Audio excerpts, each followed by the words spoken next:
एक बार जब भगवान द्वारका के राजा बन गए तो वृंदावन आए, सुना हमने एक महापुरुष के मुख से, ये महापुरुष की वाणी है। और जब वृंदावन आए ना तो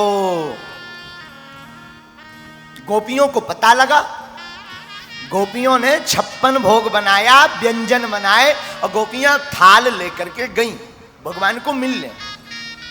भगवान यमुना इस पार रुक गए, वृंदावन के उस यमुना के उस पार नहीं गए, मथुरा के इस पार रुक गए और जमुना पल्ली पार वृंदावन, तो ठाकुर जी यहीं ठहर गए, रुक गए। ब्रजांगनाएं बड़ी दूर दूर से पुल पार करके आई, हाथ में थाली लिए प्रसाद का, और सब ब्रजांगनाएं आज प्रसन्न हैं, खुश हैं कि आज ठाकुर जी आए हैं, अब तो आनंद आएगा, अब हमारे ठाकुर कन्हैया के स्वागत में कोई कमी ना रह जाए, ताकि ये ब्रज छोड़कर ना चली जाए, ताकि ये ब्रज छोड़कर ना चले जाएं, ब्रज में ही रहें। तो स्वागत सत्कार का सामान लेकर आई। भगवान ने कहा, गोपियों हमें तुम्हारा स्वागत स्वीकार है, प्रसाद स्वीकार है, पर सुनो आज मेरो व्रत है। गोपियां खिलखिलाकर हंस गई, अरे कन्हैया तुम कब से व्रत करने लगे? भगवान बोले, नहीं है तो है, एक काम करो, जमुना के उस पार पल्ली पार हमारे गुरुजी हैं दुर्वासा जी, जाओ ये प्रसाद तुम उनको पवा देना।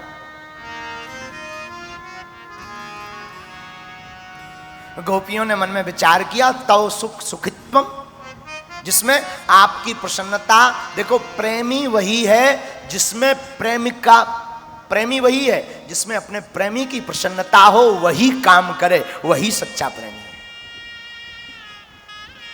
हम लोग कई बार अपने प्रेम में अधिकार दिखाने लगते हैं, अधिकार का बोध कराते, नहीं ऐसा होगा।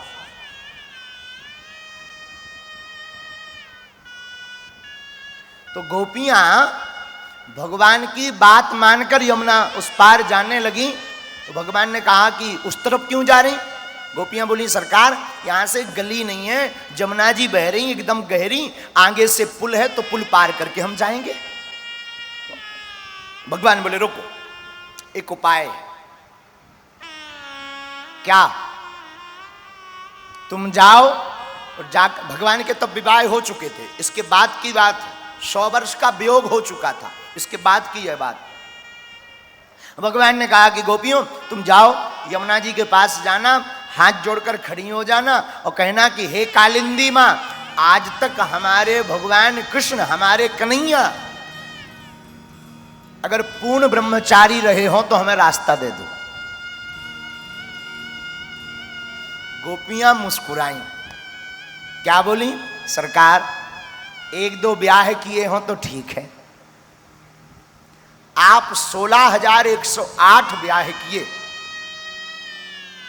और इसके बाद भी आप ऐसी बात कहते हो, ये मजाक ना किसी और से करना। भगवान बोले, नहीं नहीं नहीं, जाके कहो ना, जाओ तो। अब गोपियां बोले क्या? गोपियां गईं, हे कालिंदी मां, आज तक भगवान कृष्ण अगर पूर्ण ब्रह्मचारी रहे हो तो आप हमें रास्ता दे दो, हमें विश्वास तो नहीं है पर अगर रहे हो तो रास्ता दे दो। और इतना जैसे ही कहा तो यमुना जी का जल इस तरफ का इस तरफ रह गया, उस तरफ का उस तरफ रह गया और बीच से रास्ता निकल आया। गोपियां चौंक गईं, उस पार गईं, उनके गुरुदेव दुर्वासा जी विराजमान, दुर्वासा जी को प्रसाद रखा। सरकार भगवान कन्हैया के लिए प्रसाद बनाया था पर उन्होंने आपके चरणों के लिए हमें आज्ञा दी है। ठीक ठीक ठीक, लाओ गोपियों।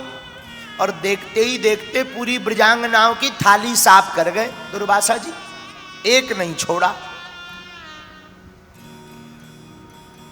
गोपियां बोली, अच्छा हम चलें? हाँ हाँ जाओ। जाने लगी, थोड़ी दूर गई, फिर लौट आई। तो दुर्वासा जी ने पूछा, क्यों लौटी? महाराज जाना तो यमुना पार था वापस कन्हैया के पास, लेकिन इस तरफ से अब यमुना जी तो जो की त्यों हो गई, अब तो लगता है पुल से जाना पड़ेगा। क्यों, उस तरफ से कैसे आई, पूरा वृतांत बतला दिया। दुर्वासा जी ने कहा एक मंत्र हमसे भी ले जाओ। महाराज आप भी दे दो मंत्र, गुरु चेला दोनों दो। दुर्वासा जी ने कहा जाओ जाकर यमुना जी से कहना कि हे कालिंदी मां, दुर्वासा ऋषि ने आज तक एक अन्न का कण भी ना खाया हो तो रास्ता दे दो। गोपियां हाथ जोड़ के बोली जय हो आपकी, नाश्ता में 2000 थाली सटका गए हो और आप कह रहे कि एक अन्न का तृण भी ना खाया हो, कण भी ना खाया हो। कितने नंबर एक के दोनों गुरु चेला बने बनाए हैं। दुर्वासा जी ने कहा जाके कहो तो। गोपियां आई तो कालिंदी मां, वैसे तो अब हमें बिल्कुल विश्वास नहीं है क्योंकि आंखों देख खबाया है, फिर भी उन्होंने कहा है कि अगर दुर्वासा जी ने अन्न का एक कण ना खाया हो तो रास्ता दे दो। फिर क्या, यमुना जी इस पार की इस पार ठहर गई, उस पार की उस पार ठहर गई, बीच से फिर रास्ता। अब तो गोपियों का माथा चकराने लगा, हे भगवान जी कौन सा मंत्र है। उपद्रव भी करते जा रहे, आंखों देखें 2000 थाली सटका गए भाई साहब, और कह रहे हैं कि एक अन्न का तृण भी ना खाया हो, कण भी ना खाया हो। वापस आके सब गोपियां गोविंद के चरणों में लौट गई। सरकार बाकी बात में, बाकी बात वार्ता बाद में होगी, पहले ये बताओ जो मंत्र को रह सका है तुम्हारी ऐसी कौन सी सेटिंग है कालिंदी मैया से, ये बताओ। तो भगवान ने वहां उजागर किया। वो संत हमें बता रहे थे, महापुरुष की वाणी है, संत कह रहे थे भगवान ने अपने मुख से कहा गोपियों हाँ हमने 16,108 विवाह किए, गोपियों हाँ हमारे गुरुदेव ने खूब दबा करके प्रसाद पाया, पर याद रखना गोपियों हमने 16,108 विवाह तो किए पर शरीर रूप से नहीं, आत्मा और परमात्मा रूप से।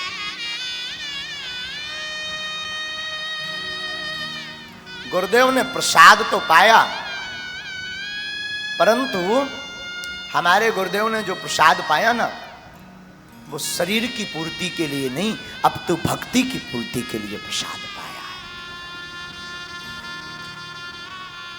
यहां इस वर्णन से जो लोग कहते हैं कि भगवान ऐसे हैं वैसे हैं, जो मैसेज बनाते हैं उनके मुंह पर तमाचा है। हमारे ठाकुर जी पूर्ण योगेश्वर हैं, योग योगेश्वर हैं। हमारे कन्हैया, हमारे गोविंद, हमारे ठाकुर जी सदैव सदैव लीलाएं की हैं, पर हमारे भगवान ने लीलाओं में मर्यादा का ध्यान रखा है। इसलिए पूर्णता का नाम है कन्हैया। किसका नाम है कन्हैया? पूर्णता का। व्यापकता का नाम है कन्हैया, विराटता का नाम है कन्हैया, बोधता का नाम है कन्हैया, योग योगेश्वर का नाम है कन्हैया।